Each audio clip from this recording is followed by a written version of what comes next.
یہ دوستو اگلی قسط شروع کرتے ہیں۔ ہمارے ٹیم کے سب جوان اپنے کیموفلاج سے نکل کر ہماری طرف آ گئے۔ سب لوگ کمرے کی طرف بڑھے جہاں میرینز اور سائمہ لوگ بے ہوش پڑے تھے۔ فیصل نے کنٹرول روم میں جا کر کمرے کا دروازہ کھول دیا، چونکہ اس کمرے کا دروازہ آٹومیٹڈ تھا۔ جب میرینز نے اسے کھولا تھا تب بھی فیصل نے ہی ایکچولی میں اسے آپریٹ کیا تھا۔ میرینز کمرے کے فرش پر بے سود پڑے تھے۔ جواد صاحب کے اشارے پر میرینز کا سامان الگ کیا گیا، ہاتھ کمر پر کر کے کلپ کیے گئے، ان کو گاڑیوں میں منتقل کیا گیا۔ گاڑیاں ان سب کو لے کر محفوظ مقامات کی طرف روانہ ہو گئیں۔ سائمہ اور کونرڈ کو جواد صاحب کی گاڑی میں منتقل کیا گیا۔ ان کا سامان یعنی لیپ ٹاپ اور مشین وغیرہ بھی سر جواد کی گاڑی میں رکھ دی گئی۔ رائس فارم سیکیورٹی کے جوان ہیلی کاپٹر پر سوار ہو کر نعرے لگا رہے تھے۔ سر جواد نے ان لوگوں کو دیکھا، فضا میں ہاتھ لہرایا اور سب کو سلام کیا۔ ہم لوگ بھی خوشی میں تھے، مگر اصل مسئلہ بدمست ہاتھی سے اپنی ڈیمانڈ منوانے کا تھا۔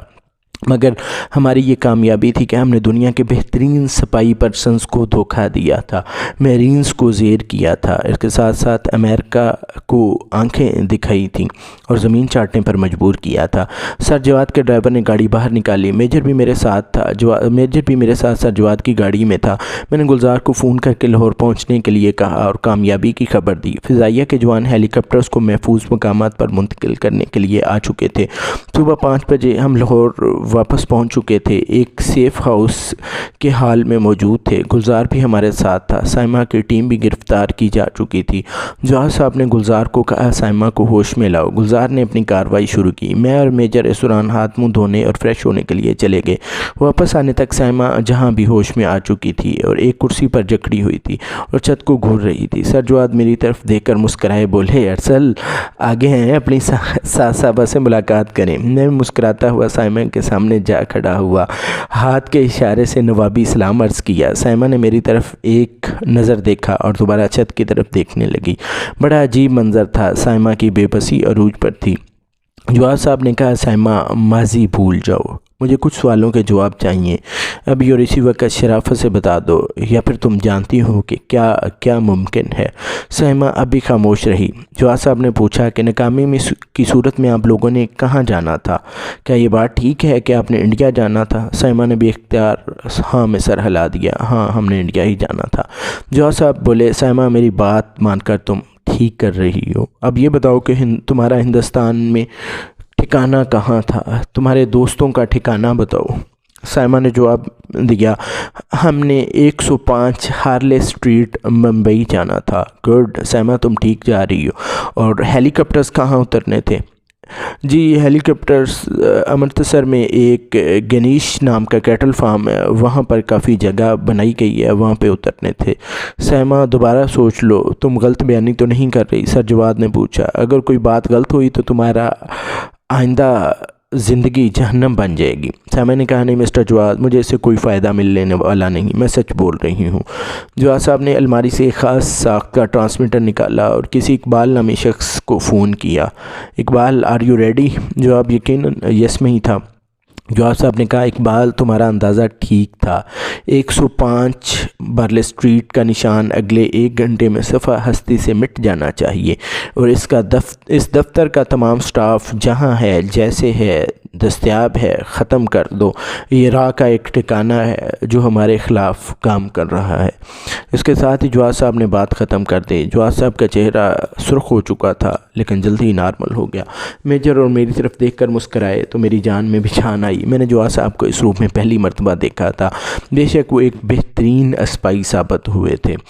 اس کے بعد جواد صاحب اعلیٰ حکام سے فون پر کافی دیر مصروف رہے۔ ٹرانسمیٹر پر اقبال کی کال آئی، میں نے ٹرانسمیٹر لا کر دیا۔ سر جواد نے کال ریسیو کی۔ اقبال نے بتایا کہ 105 ہارلے اسٹریٹ ممبئی نامی عمارت اب کرہ ارض پر باقی نہیں رہی، طاقتور بم نے اس کے مکینوں سمیت اس کو تباہ و برباد کر دیا ہے۔ پڑوسی ملک کے لیے ایک بہترین پیغام تھا کہ پاکستان جاگ رہا ہے۔ دوسری طرف ہماری کارروائی کے بعد امریکہ سول اور فوجی اعلیٰ حکام پاکستان میں اپنے منصبوں سے درجنوں بات کر چکے تھے، حتیٰ کہ امریکی صدر نے بھی پاکستانی صدر سے فون پر معافی مانگی، مگر عسکری حکام میرے مشورے پر عمل کرنے کے لیے کمر کس چکے تھے۔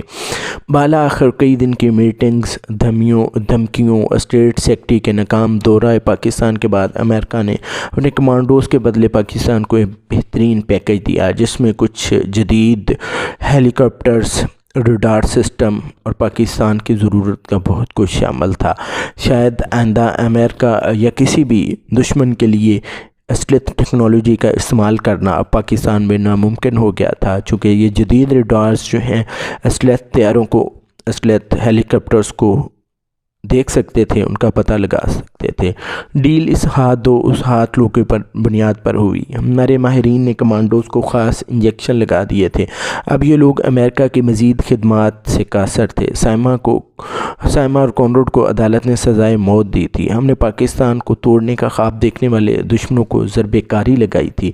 کچھ باتیں یقیناً آپ کی دلچسپی کے لیے ہوں گی۔ الحاجی عثمان یعنی زری کے والد صاحب پاکستان سے محبت کرنے والے شخص تھے۔ سر جواد سے ان کی دوستی ہو گئی تھی۔ سر جواد انڈونیشیا میں ملٹری اتاشی بھی رہے تھے۔ الحاجی عثمان سائمہ کے پلان سے واقف ہو چکے تھے اور سب کچھ سر جواد کو بتا چکے تھے۔ سائمہ کو اس بات کا علم نہیں تھا۔ سائمہ اپنے منصوبے کی تکمیل کے لیے پاکستان پہنچی۔ سر جواد بھی پاکستان واپس پہنچے۔ ایک خصوصی ٹیم کے سربراہ تھے جو پاکستان کی سالمیت کو بیرونی خطرات سے بچانے کے لیے کام کر رہی تھی۔ سائمہ کے استقبال کے لیے سر جواد آگے بڑھے اور ایک بہترین جال بچھایا۔ ایک معروف پاکستانی سائنسدان جو کہ ایٹمی ٹیکنالوجی سے وابستہ تھے، جواد صاحب کے اشارے پر راج گڑھ فارم اور رائس فارم کے چکر لگانے لگے۔ سائمہ بھی سائنسدان کے پیچھے لگ گئی۔ باقی کام سجاد نے سیکورٹی انچارج کی حیثیت سے سنبھال لیا۔ رائس فارم کے کمرے میں ایک سائنسی کھیل ہمارے ماہرین نے کھیلا۔ سائمہ اور کونرڈ کے آلات دھوکہ کھا گئے تھے۔ وہاں کوئی ایٹم بم نہیں تھا، صرف ایٹمی ریز مصنوعی طریقے سے پیدا کر دی گئی تھی جو ان کے سینڈر کو ریسیور کے طور پہ ریز بھیج رہی تھی۔ میری انٹری شاید بلا وجہ تھی، مگر زری میری قسمت میں تھی، اس لیے مجھے تقدیر نے اس کہانی میں شامل کر دیا۔ سائمہ سے میں نے آج ہی یہ سوال پوچھا تھا کہ ان پہ نظر کرم کیسے ہوا؟ سائمہ کا جواب خاموشی، یعنی تقدیر، میری تقدیر، زری کی تقدیر۔ زری کا ہاتھ میرے ہاتھوں میں ہے۔ آج میری مہندی ہے، 3 دن بعد شادی ہے۔ زری اور میں آج کل شاپنگ کر رہے ہیں۔